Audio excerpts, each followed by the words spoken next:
చాలా మంది దేవుడి విషయంలో చాలా శ్రద్ధ భక్తులు చూపిస్తూ ఉంటారు. దేవుడు అంటే చాలా ఆసక్తి కలిగి పనిచేస్తూ ఉంటారు. దేవుడి విషయంలో వారు ఎలా ఉంటారంటే, ఇది మేము శ్రమ అయినా కష్టమైనా నష్టమైనా మేము భరించడానికి తెగిస్తామని ముందుకు వస్తూ ఉంటారు.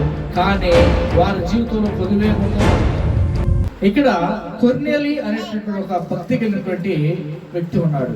అతడు దాదాపు 100 మంది మీద ఇతడు అధికారి అయినటువంటి సైన్యాధికారి. ఈ యొక్క కొర్నేలి దైవ భక్తి విషయంలో చాలా శ్రద్ధ కలిగి దాన కార్యాలు ధర్మాలు చేస్తూ దేవుని యందు ప్రీతి కలిగి అతడు దేవుని యొక్క విషయంలో నిష్ఠ కలిగినటువంటి భక్తుడిగా కనపడుతున్నాడు ఇక్కడ. హల్లెలూయా. ఈరోజు మనం చూస్తూ ఉంటాం, చాలా మంది భక్తి ఉంటుంది, దేవుని కొరకు చాలా శ్రద్ధగా ఆసక్తి కలిగి అనేక కార్యాలు చేస్తూ ఉంటారు. మరో పక్కన దేవుని కోసం ఇవ్వడానికైనా, దేవుని కోసం సమర్పించుకోవడానికైనా, దేవుని పట్ల ఆసక్తి కలిగి వారి కుటుంబాల్లోనూ వారి యొక్క జీవితంలోనూ ఆర్థిక సంబంధమైన విషయాల్లో చాలా వారు ధారాళం కలిగి దాతృత్వం కలిగినటువంటి వ్యక్తులు ఉంటారు. హల్లెలూయా. అయితే దేవుడు పరలోకం నుండి ప్రతి వ్యక్తిని చూస్తున్నాడు. వారి యొక్క బుద్ధిని, వారి యొక్క ఆలోచనలు, వారి యొక్క క్రియలను ప్రతిదీ పరిశీలించే దేవుడు ఈ యొక్క కొర్నేలిని చూసినప్పుడు కొర్నేలి దేవుని దృష్టికి ఇష్టడిగా కనపడ్డాడు. అయితే దేవుడు తన భక్తుల పట్ల శ్రద్ధ కలిగి ఆయన కార్యాలు జరిగిస్తాడు అనడానికి ఎటువంటి సందేహం లేదు. ఇటలీ పట్టణంలో కొర్నేలి ఉన్నాడు. కొర్నేలి యొక్క జీవితాన్ని మనం పరిశీలన చేసినట్లయితే కొర్నేలి బహు దాన ధర్మాలు చేస్తూ దేవుని విషయంలో మరి ఎంతో నిష్ఠ కలిగినటువంటి వ్యక్తిని మనం చదువుతున్నాం. అయితే ఈ కొర్నేలికి ఒకటి కొదువుగా ఉంది. ఈరోజు చాలా మంది దేవుడి విషయంలో చాలా శ్రద్ధ భక్తులు చూపిస్తూ ఉంటారు. దేవుడు అంటే చాలా ఆసక్తి కలిగి పనిచేస్తూ ఉంటారు. దేవుడి విషయంలో వారు ఎలా ఉంటారంటే, ఇది మేము శ్రమ అయినా కష్టమైనా నష్టమైనా మేము భరించడానికి తెగిస్తామని ముందుకు వస్తూ ఉంటారు. కానీ వారి జీవితంలో పొదువేముందో వాళ్ళు గమనించారు. కొర్నేలి ప్రార్థిస్తున్నాడు. ఎలా ప్రార్థిస్తున్నాడంటే విశ్వాసంతో ప్రార్థిస్తున్నాడు. కొర్నేలి దేవుని కోసం పని చేస్తున్నాడు. ఎలా చేస్తున్నాడంటే అతని యొక్క జీవితంలో ఇష్టపూర్వకంగా చేస్తున్నాడు. కొర్నేలి 100 మంది అధికారులు కదా అధికారి. ఒకడు రమ్మంటే వస్తాడు, ఒకడు పొమ్మంటే పోతాడు. తనకున్నటువంటి మరి బలగాన్ని బట్టి, తనకున్నటువంటి అధికారాన్ని బట్టి అతను ఏదైనా చేయగలరు. కానీ అతని జీవితంలో ఒక మంచి మనస్సు కలిగి ఉన్నాడు. ఏంటంటే దేవుని యొక్క ప్రీతి కలిగి ఉన్నాడు. ఈ రోజున దేవుడు అధికారాన్ని చూడాలి, అతని బలాన్ని చూడాలి, తన పేరు ప్రఖ్యాతను చూడలేదు, కానీ అతని యొక్క విశ్వాసాన్ని చూశాడు. కొర్నేలి ప్రార్థించడం ప్రారంభించిన తర్వాత దేవుడు ఏం చేశాడంటే నేరుగా తన దూతను పంపించాడు. అది దేవదూతది నీ ప్రార్థనలను, నీ ధర్మ కార్యములను దేవుని సన్నిధికి జ్ఞాపకార్థముగా చేరినవి. ఈ రోజున ప్రార్థించే మీకు ఒక మంచి శుభవార్త ఏంటంటే నీ ప్రార్థన వ్యర్థంగా పోదు, మీ ధర్మ కార్యాలు వ్యర్థంగా పోవు, దేవుని కోసం నువ్వు చేసే ప్రతి పని వ్యర్థంగా పోదు. ఎందుకంటే ఆయన దూత చూస్తుంది, కొర్నేలి నీ ప్రార్థన, నీ ధర్మ కార్యములు దేవుని సన్నిధికి చేరుతాయి అంట. ఈ రోజున విశ్వాసి ఎలా ఉండాలంటే ప్రార్థించేవాడిగా ఉండాలి. విశ్వాసి ఎలా ఉండాలంటే దేవుని యొక్క కార్యాల విషయంలో శ్రద్ధ కలిగిన వారిగా ఉండాలి. అలా ఉంటేనే మనం అక్కడ ప్రతిఫలం పొందగలం. హల్లెలూయా. పరలోకంలో నీకు ప్రతిఫలం రావాలంటే భూమి మీద ఉండగానే నువ్వు చేయాలి. ఇక్కడ కొర్నేలి తెలివి చేస్తున్నాడో తెలియదు, కానీ అతడు దైవ భక్తి విషయంలో శ్రద్ధ కలిగి దేవుని కోసం పనిచేసే వ్యక్తిగా కనపడుతున్నాడు. దేవుని సన్నిధికి ఆయన ప్రార్థన, ఆయన విజ్ఞాపన, ఆయన యొక్క ధర్మ కార్యాలు దేవుని సన్నిధికి వెళ్ళి నిలబడి అంట దేవుడు వెంటనే తన దూతను పంపించి కొర్నేలికి ప్రత్యక్షమయ్యే విధంగా చేశాడు. హల్లెలూయా. మీరు గమనించండి, నేటికి ఈ రోజుకి దేవుని యొక్క ప్రణాళిక, ఆయన యొక్క ప్రత్యేకమైనటువంటి కనుదృష్టి మన మీద ఉంది కనుక ఆయన దూతల పరిచర్య ఇంకా మన దాకా జరిగించుకుంటూ వచ్చాడు.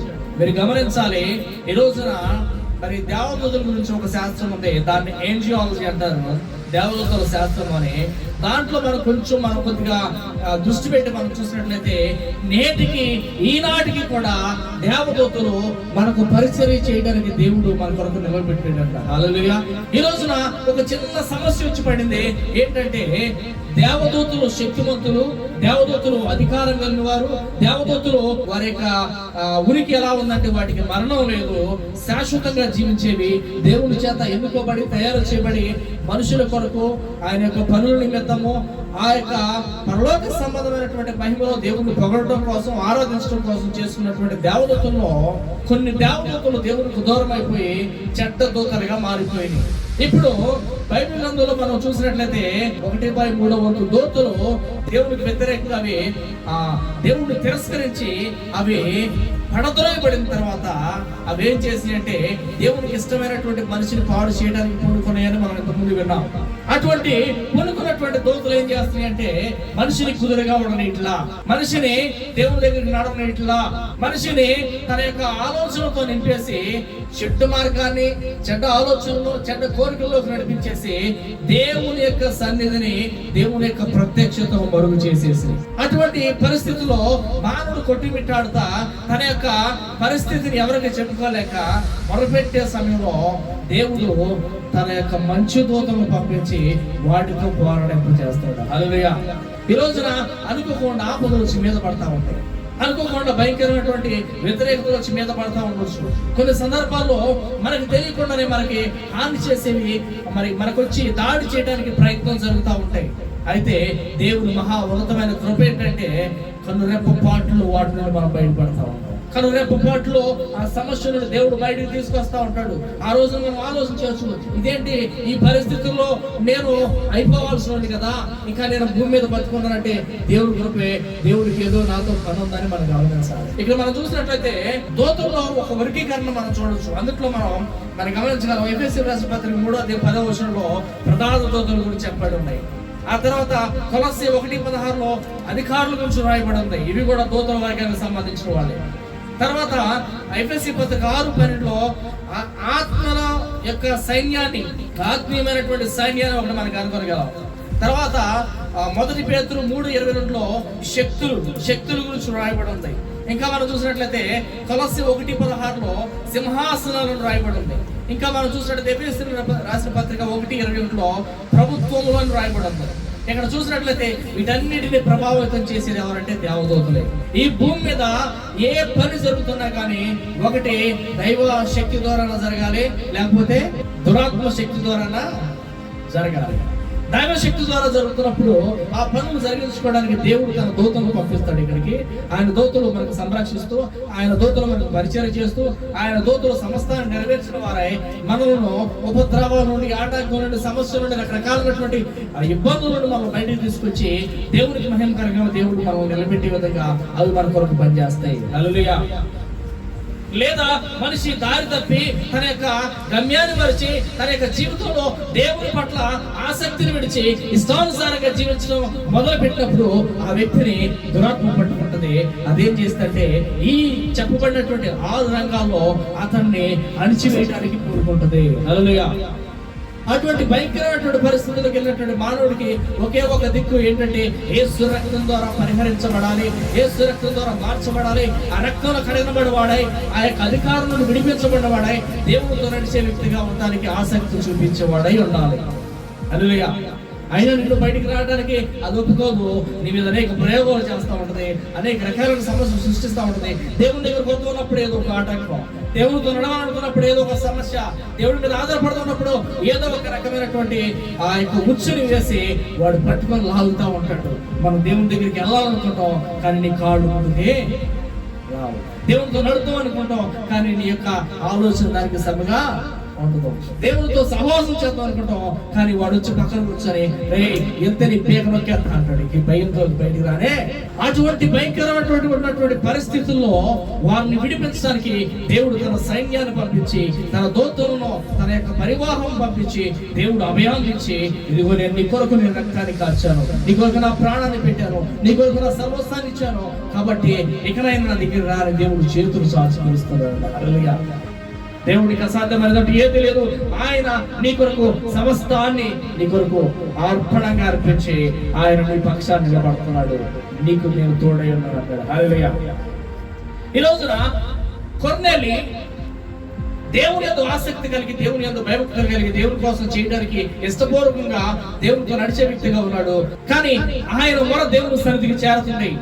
ఆయన మరో దేవుడు ఆలకిస్తున్నాడు. అందుకే ఆ యొక్క బంధకాల నుండి విడిపించడానికి దేవుడు నేరుగా తన దూతను పంపించి మాట్లాడుతాడు. కొర్నేలి నీ ప్రార్థన, నీ ధర్మ కార్యాలు దేవుని సన్నిధికి జ్ఞాపకార్థంగా చేరిని.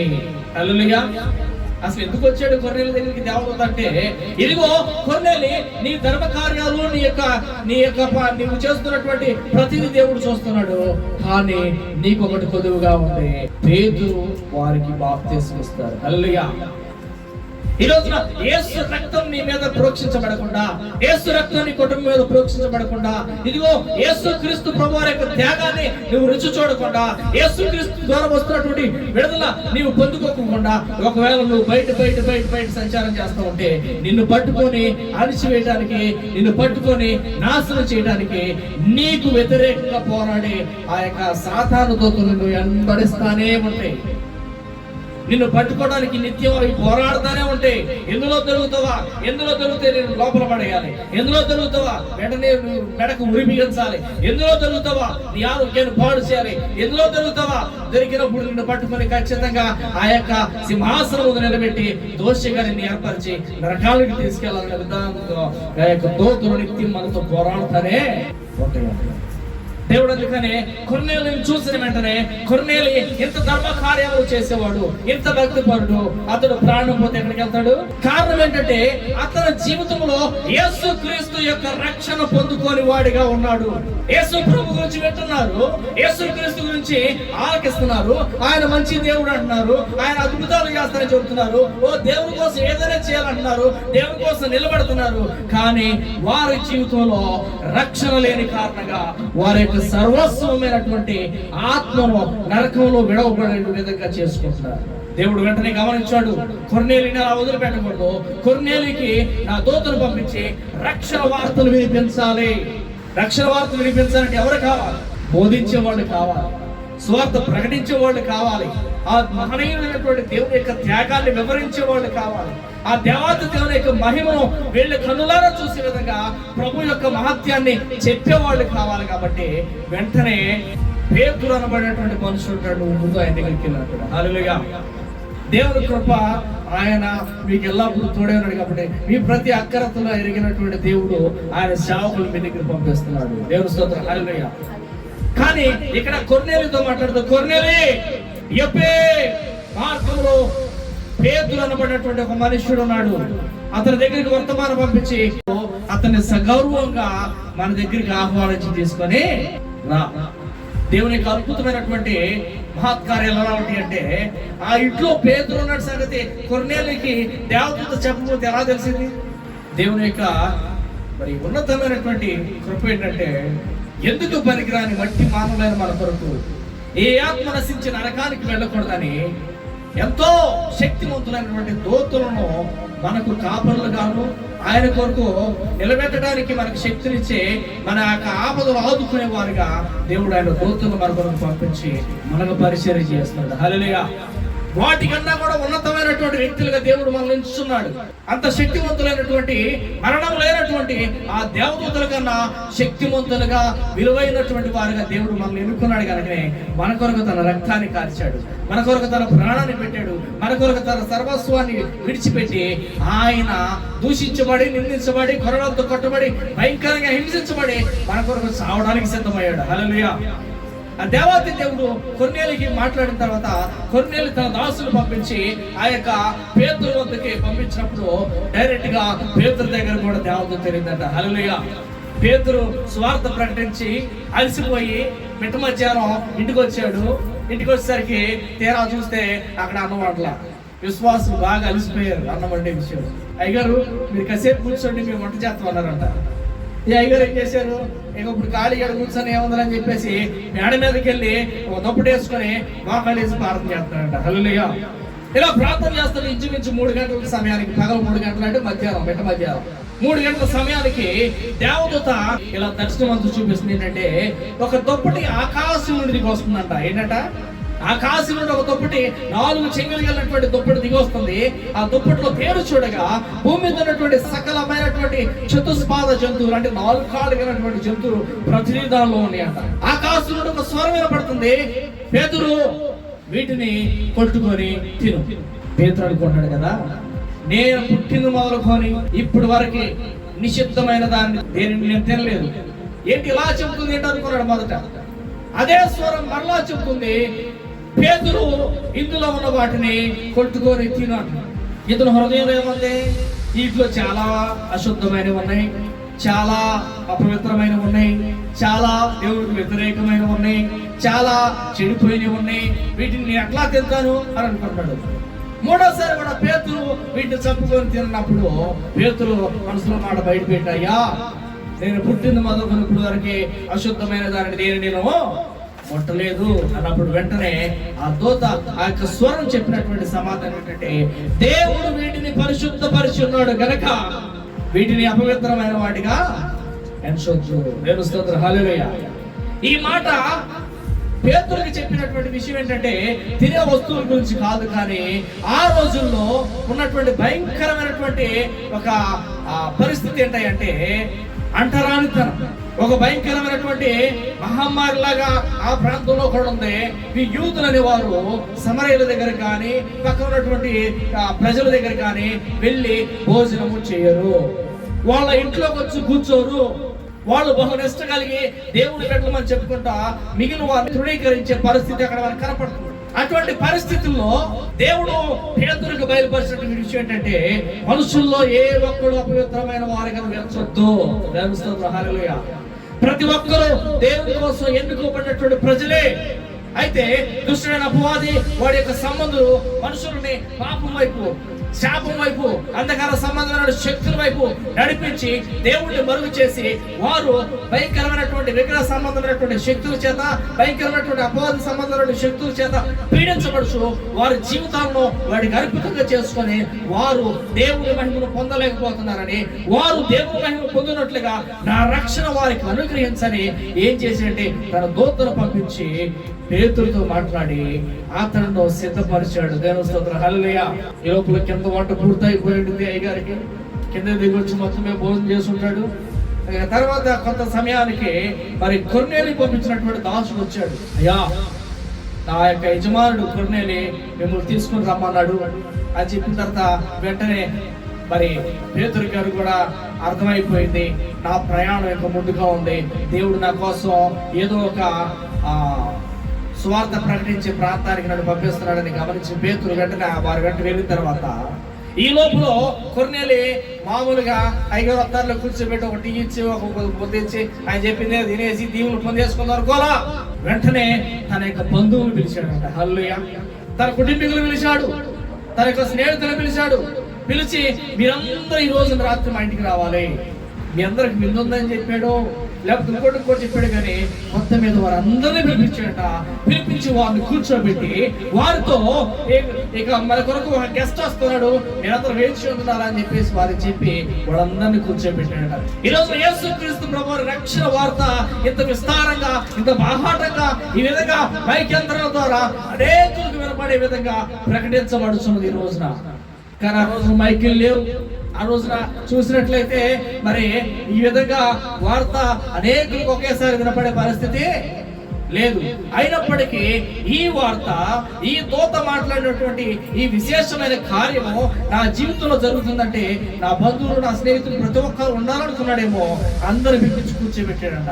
ఈ లోపల వెళ్ళినటువంటి ఆ దాసుడు పేతురు తీసుకుని వచ్చాడు. లోపల రాగాలి వెంటనే ఇద్దరు అతనికి ఎదురుగా వెళ్ళి కొర్నేలి పేతురు పాదాల మీద పడి ఒక్కసారి అతని యొక్క ఆహ్వానం తెలియపరుస్తున్నాడు. వెంటనే పేతురు అంటాడు, అయ్యా, నా కాళ్ళ మీద పడుతూ నేను నీ వంటి మనుష్యుడనే. హల్లెలూయా.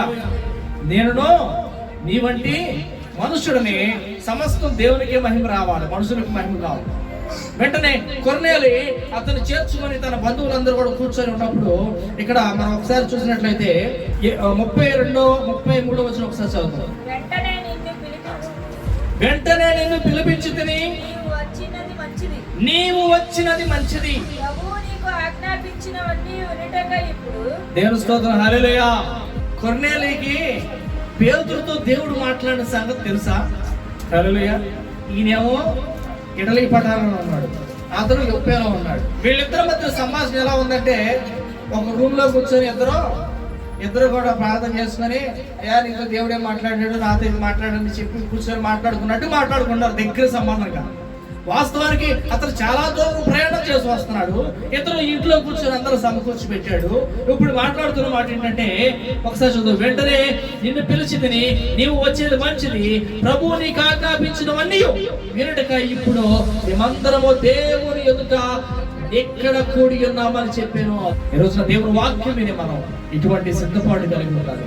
దేవుడు నీతో చెప్పినవన్నీ మాకు బోధించండి. చెప్పండి, మేము సిద్ధంగా ఉన్నాం, దేవుని పక్షాన్ని మేము కూడి ఉన్నాం.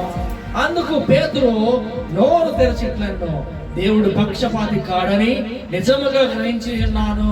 ఈ రోజున పక్షపాతము లేని ఏకైక దేవుడు యేసుక్రీస్తు ప్రభువారు మాత్రమే. ఎటువంటి పక్షపాతం లేదానికి మనుషులందరినీ ఏకరీతిగా నిర్మించిన వాడు, ఏకరీతిగా సృజించి భూమి మీద పెట్టిన వారు ప్రజలందరూ ఒకే దృష్టిలో చూస్తున్నాడు. ఏ ఆత్మ నశించి నరకానికి వెళ్ళిపోకూడదని, ఏ ఆత్మ పాతాళ వేదంలో పడి నశించి పోకూడదని ఆయన విలువైన రక్తాన్ని చిందించి మన కొరకు ప్రాణం పెట్టిన ఆయన అందరి పట్ల ఒకే హృదయం కలిగి ఉన్నాడు. ఆయన పక్షపాతము లేని దేవుడని మరొకసారి రుజువు చేస్తాడు. ఇప్పుడు పేతురు అన్న మాట ఏంటంటే, దేవుడు పక్షపాతి కాదని నిజముగా గ్రహించి ఉన్నాను. ప్రతి జనములోనూ ఆయనకు భయపడి నీతిగా నడుచుకుని వారిని ఆయన అంగీకరించును. యేసుక్రీస్తు అందరికీ ప్రభువు. యేసుక్రీస్తు అందరికీ ప్రభు అన్నాడు, అందరి కొరకు ప్రాణం పెట్టాడు. యేసుక్రీస్తు అందరికీ ప్రభు అన్నాడు, అందరి కొరకు ఆలోచిస్తున్నాడు. యేసుక్రీస్తు అందరికీ ప్రభు.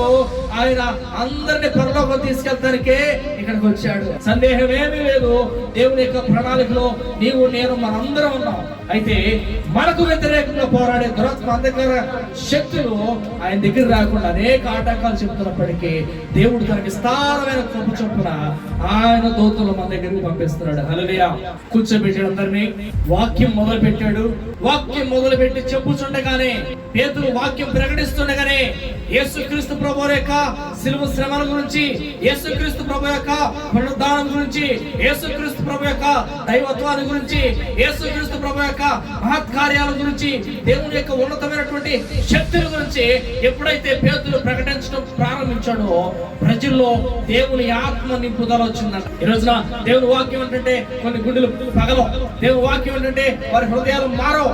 దేవుని వాక్యం ఏంటంటే కఠినమైనటువంటి బండ లాంటి హృదయాలుగా ఉండి దేవుని దగ్గర రావడానికి ఆటంకాలు అనేక చూసుకుంటా ఉంటాయి. కానీ దేవుని వాక్యము బండలాంటి హృదయాన్ని బదులు చేసేది. దేవుని వాక్యము మరి శుద్ధి చేసి కడిగి ఉత్యం వలె మార్చడానికి ఆయన ఆకాశం నుండి తన దూతలు పంపించి తన పరిశుద్ధాత్మతో వారిని నింపి వారితో మాట్లాడుతున్నప్పుడు వెంటనే దేవుని పరిశుద్ధాత్మ వారి మీద దిగి వచ్చినట్లుగా మనం చూస్తున్నాం. అపోస్తలుల గ్రంథం 10వ అధ్యాయము 44వ వచనం. పేతురు ఈ మాటలు ఇంకా చెప్పుచుండగా అతని బోధ విన్న వారందరి మీదకి పరిశుద్ధాత్మ దిగెను. మేము స్తోత్రం. హల్లెలూయా. ఎప్పుడైతే పరిశుద్ధాత్మ దేవుడు వాళ్ళలోనికి వచ్చారో, ఎప్పుడైతే పరిశుద్ధాత్మ దేవుడు వారిలోనికి ఆయన యొక్క ఆత్మ శక్తి వచ్చిందో వెంటనే వారు దేవుని ఆత్మ చేత పరిశుద్ధాత్మ చేత నింపబడినవారై భాషలతో మాట్లాడుతూ మొదలు పెట్టారంట. పరిశుద్ధాత్మతో నింపబడినవారై వారి పాపాలు ఒప్పుకోవడం మొదలు పెట్టారంట. పరిశుద్ధాత్మతో నింపబడినవారై దేవునితో వారి హృదయాన్ని అనుసంధానం చేసి వారి యొక్క స్థితిని దేవుని ఎదుట పెడుతున్నారు. ఈ రోజున దేవుని వాక్యం ప్రకటించబడుతుంది. దేవుని వాక్యం ప్రతి ఒక్కరికి వినబడుతుంది. అయినా మన హృదయాల్లో పశ్చాత్తాపం వస్తుందా? మన హృదయాల్లో దిద్దుబాటు వస్తుందా? మన హృదయాల్లో దిద్దుబాటు కలిగి దేవుని వైపు చూద్దామని ఆసక్తి వస్తుందా? అంటే ఒకవేళ రావట్లేదంటే నీవు పరిశుద్ధాత్మకు దూరంగా ఉన్నట్లే. దేవుని వాక్యం వింటున్నప్పుడే మన హృదయాల్లో మొట్టమొదటి రావాల్సింది ఏంటంటే దిద్దుబాటు స్వభావం మనలోకి రావాలి. ఆయన వాక్యము మనల్ని సరిచేసి మన ముందు ఉన్నటువంటి ఉపద్రవాల నుండి బయటికి తీసుకురావడానికి ఆయన వాక్యాన్ని మన కొరకు పంపిస్తున్నాడు. ఇప్పుడు వాళ్ళు కూర్చొని ప్రార్థించి వారి కొరకు స్వార్థ ప్రకటిస్తున్నప్పుడు ఇప్పుడు 48వ వచనం, యేసుక్రీస్తు నామమందు వారు బాప్తిసం పొందవాలని ఆజ్ఞాపించాడంట. దేవుని స్తోత్రం. హల్లెలూయా. ఏం పొందాలి? ఏంటి అయ్యగారు వచ్చి కారణం దేవుని గురించి చెబుతున్నాడు, ఈయన కూడా మతంలో మార్చేసుకుంటాడే మమ్మల్ని అనుకుంటారా? బాప్తిసం మతం కాదండి. క్రిస్టియానిటీ కూడా మతం కాదు. ఈ రోజున ఒక ముసుగు వేసి దానికి ఒక సున్నం వేసేస్తున్నారు, ఇది ఒక మతం అని. బాప్తిసం తీసుకున్నంత మాత్రాన నీ హృదయంలో నుండి చెడు మాత్రం వెళ్ళిపోతుంది, కానీ నీకు నీవుగానే ఉంటావు. అంతేనే కదా? బాప్తిసం తీసుకున్నంత మాత్రాన నీ వస్త్రాలు కట్టుకుంటావు, అవి తీసేసి ఏమైనా వెరైటీ కట్టుకుంటావా? బాప్తిసం తీసుకోవడం వలన నువ్వు చేసే పనుల్లో పాపాన్ని విడిచిపెడతావు. శాప సంబంధమైనటువంటి విడిచిపెడతావు, దేవునితో అనుసంధానమై దేవునితో నడవడానికి ఇష్టపడతావు. హల్లెలూయా. ఈ రోజున పాపం చేస్తూ పట్టబడి అనేకులు బహు భయంకరంగా ఘోరంగా అపవాది చేతులు బందీలుగా కీలు బొమ్మలుగా మారిపోయి దేవుని దగ్గరికి రాక వారి జీవితాలను సగంలోనే ముగించుకున్న అనేకులై ఉన్నారు. వారి జీవితాలు అలా ముగించబడతానికి కారణం ఏంటంటే దేవునితో నడవడానికి ఇష్టపడక. ఈ రోజున పరిశుద్ధాత్మ దేవుడు పేతురుని గద్దించాడు. పేతురు, వాళ్ళకి ఏం కొదవైందంటే వారు మంచి భక్తి గలవారు, దేవుని యొక్క ఆసక్తి చూపిస్తున్నారు, దేవునితో నడుస్తున్నారు. కానీ అపవాది అయినటువంటి దుష్టుడు వారి మీద ప్రయోగాలు చేయటం మొదలు పెడుతున్నాడు. అపవాది అయినటువంటి దుష్టుడు వాడి యొక్క పనులు జరిగిస్తా ఉన్నాడు. అపవాది అయినటువంటి వాడి అనుచరులు వారిని ఎంతగానో బహు భయంకరంగా శోధిస్తున్నారు. ఈ శోధ నుండి బయటకు రావాలంటే వీరు నా నామం ముందు రక్షణ పొందాలి. హల్లెలూయా. కొర్నేలి కుటుంబం వాళ్ళందరూ కూడా కూర్చున్నప్పుడు బహుమాటం లేకుండా పేదలు చెప్పాడు, మీరు చేస్తున్న ధర్మ కార్యాలు, మీరు చేస్తున్న ఇవన్నీ దేవుని సన్నిధికి వెళ్తున్నాయి, కానీ మీరు బాప్తిస్మము పొందాలి. చదువు ఒకసారి 47వ. అందుకు పేతురు, మనవలే పరిశుద్ధాత్మ పొందిన వీరు బాప్తిస్మము పొందుటకు ఎవడైనా నీళ్లకు ఆటంకం చెప్పగలడా? వీళ్ళు పరిశుద్ధాత్మను పొందుకున్నారు, దేవునితో మమేకమై ఉన్నారు, కానీ వీరిలో ఒకటి కొద్దువైంది ఏంటంటే రక్షణ. చాలా మందికి తెలియని విషయం ఏంటంటే నువ్వు బాప్తిస్మం తీసుకుంటేనే పరిశుద్ధాత్మను పొందుకుంటావు, బాప్తిస్మం తీసుకుంటేనే నువ్వు దేవుని ఆత్మతో నడిపించబడతావు, నువ్వు బాప్తిస్మం తీసుకుంటేనే దేవుని ఆత్మ నీలోకి వస్తుంది. తప్పు. ఇక్కడ దేవుని వాక్యం స్పష్టంగా రాయబడింది, నీవు దేవుని వైపు చూసి దేవునితో నీ హృదయాన్ని అప్పగించి నువ్వు దేవునితో నడవడానికి ఇష్టపడినప్పుడే ఆయన ఆత్మ నీలోకి వస్తుంది.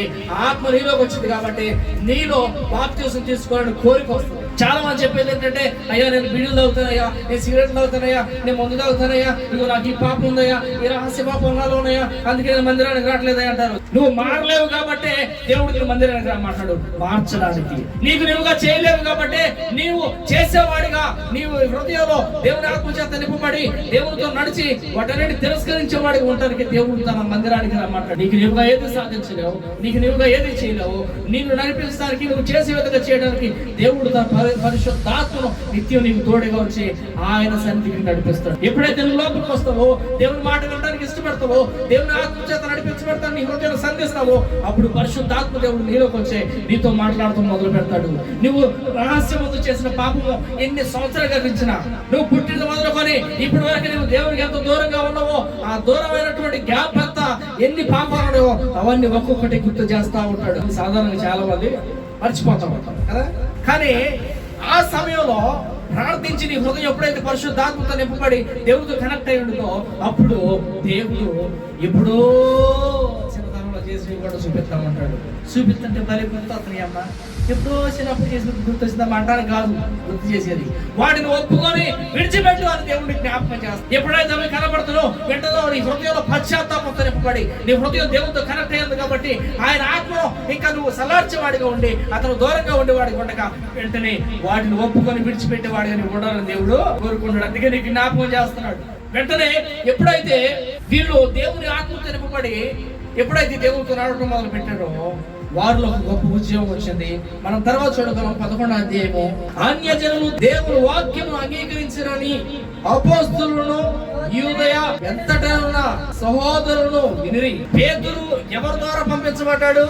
దేవుని ఆత్మ చేత దర్శనంలో దేవుడు చెప్పినట్టుగా చూసినట్టుగా ఆ వ్యక్తి వచ్చి మాట్లాడింది గ్రహించి దేవుని ఆత్మ చేత పంపించబడ్డాడు. అవునా? అతనికి తెలుసు అన్ని జనుల దగ్గరికి వెళ్తే యూదులని వారు ఒప్పుకోరన్న సంగతి. కొర్నేలితో మాట్లాడే దేవుడు పేతురుతో మాట్లాడా? దేవుడు కార్యం చేసేది ఆయన. మనం ఆటంకాలు చూపించుకొని దేవునికి బయట ఉంటే అనేక శోధనలో అపవిత్రతలో అనారోగ్యాలు పడి మన కుటుంబాలను మనం పాడు చేసుకున్న వారు. పేతురు యొక్క హృదయం ఎలా నింపబడిందంటే అన్య జనులకు సైతం స్వార్థ ప్రకటించడానికి దేవుడు పక్షపాతి కాదు అని, ఆయన అందరికీ దేవుడై ఉన్నాడని ఎరిగి వారికి స్వార్థ ప్రకటించినప్పుడు అద్భుత రీతిగా ఆడకూడదు వాళ్ళందరూ కూడా బాప్తిస్మం పొందినట్లు మనం చూస్తున్నాం. హల్లెలూయా. ఈ రోజున దేవుని వాక్యం మాత్రమే కాదు కానీ ఈ రోజున ప్రపంచంలో ఒకసారి మీరు తొంగి చూడండి, నేటికి ఈనాటికి దేవుని యొక్క స్వార్థ ప్రకటించబడి ప్రభువులోకి వెళ్తున్నప్పుడు రక్షించబడేది ఎవరో తెలుసా? ఒకప్పుడు భయంకరమైనటువంటి విగ్రహారాధనతో నింపబడి పూజలు చేసి చాలా దేవుని కోసం అనేక చేయాలనుకుని ఎన్నో సమర్పణలు చేసుకొని త్యాగాలు చేసుకున్న వాళ్ళు ఈ రోజున సత్యాన్ని గ్రహించి దేవుని వాక్యాన్ని నమ్ముకొని ఈ రోజున వాళ్ళు బల్లగుద్ది చెబుతున్నారు, యేసే ఏకైక దేవుడు అని. హల్లెలూయా.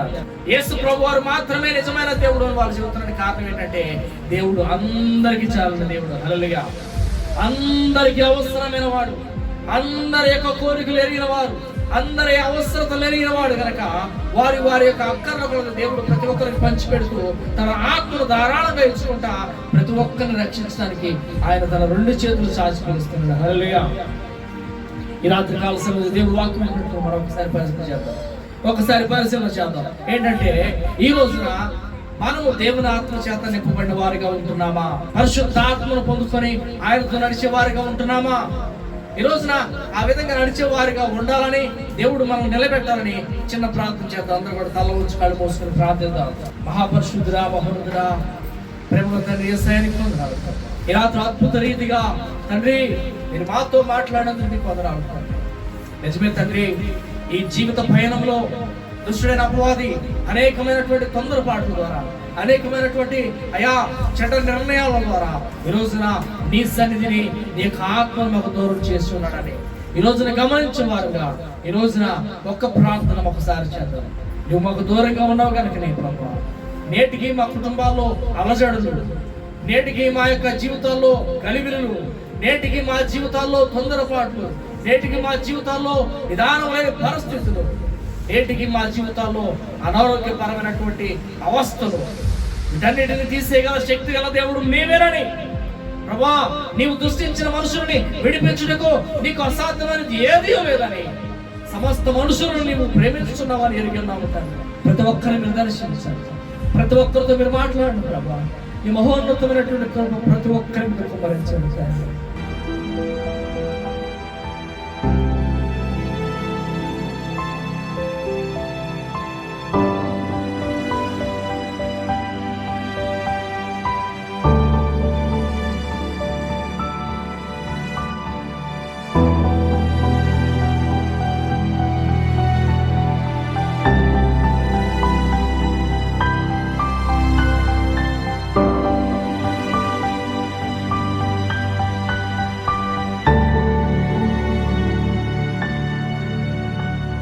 ప్రియ సహోదరి సహోదరుడా, యేసుక్రీస్తు నామములో మీ అందరికీ మరొకసారి వందనాలు. దయచేసి గమనించండి, ఈ అంత్య దినాల్లో యేసుక్రీస్తు సువార్త సర్వ ప్రపంచానికి ప్రకటించబడాలి, ప్రతి ఒక్కరు రక్షించబడాలని ఉద్దేశంతో మేము ముందుకు వెళ్తున్నాం. ఈ బైబిల్ హిస్టారికల్ మెసేజ్ అనేటువంటి కార్యక్రమం ద్వారా సువార్తను ప్రకటించడానికి, ఈ ఎపిసోడ్లు చేయడానికి మేము ఎంతగానో ప్రయాసపడుతున్నాము. మాకు అనేకమైనటువంటి అవసరాలు ఉన్నాయి. ఈ మెటీరియల్ కూడా కొన్ని కావాల్సి ఉన్నవి. ఈ భారభరితమైనటువంటి పరిచర్యలో మీరు కూడా పాలు భాగస్తులు కండి. దేవుడు మిమ్మల్ని మీ కుటుంబాలను దీవించును గాక. పేతురు అనబడినటువంటి మనుషులు అంటాడు,